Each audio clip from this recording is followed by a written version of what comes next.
Kasabay naman ang meeting de avance ng PDP Laban na isinagawa ngayon sa Liwasang Bonifacio ay ang meeting de avance ng partido sa Cagayan de Oro City. Makibalita naman tayo kung ano ang ganap doon kay Jean Domingo. Magbabalita siya live mula sa Cagayan de Oro City. Kamusta dyan, Jean? Hi Troy, magandang gabi. Magandang gabi mga kapartner. Nasa huling yugto na nga tayo ng kampanya at ramdam na ramdam dito sa Cagayan de Oro ang init ng suporta para sa PDP Laban. Matapos nga ang motorcade na umikot sa iba't ibang bahagi ng lungsod ay dagsa ang mga tao sa meeting de avance kung saan naman mainit din tinanggap si Pastor Apollo Sikibuloy.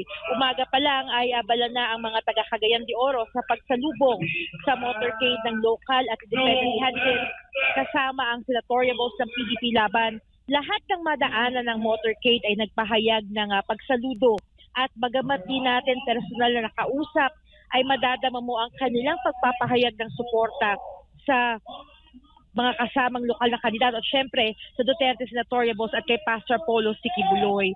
Mula sa umpisa hanggang magtapos ay mainit ang pagtanggap ng mamamayan. Bitbit ang kanilang mga placard sa mga mensahe na puno ng pag-asa. Sa isinagawang meeting de avance naman ay naginap sa isang open venue dito sa lungsod. Umabot sa libo-libo ang dumalo at isa sa mga pinakatinutukang bahagi ng programa ay di lamang ang talumpati ng kanyang kinatawan kundi ang mismong mainit na mensahe ni Pastor Apollo Sikibuloy kung saan kanyang ibinahagi na panahon na para itaguyod ang pamahalaang may takot sa Diyos, may malasakit sa mga mahihirap at matatag sa prinsipyo at gamitin ng tama ang boto. Ang mensahe ay tumimo sa damdamin ng marami lalo na't ilang araw na lang bago ang halala na para sa maraming taga-CDO si Pastor Kibuloy ay simbolo ng gabay, pananalig, tapat at matibay na liderato.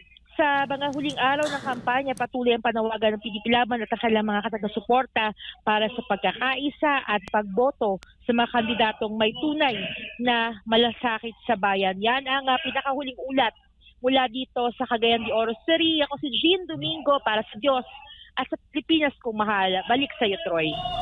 Maraming salamat, Jean Domingo, para sa iyong ulat live mula sa Cagayan de Oro City.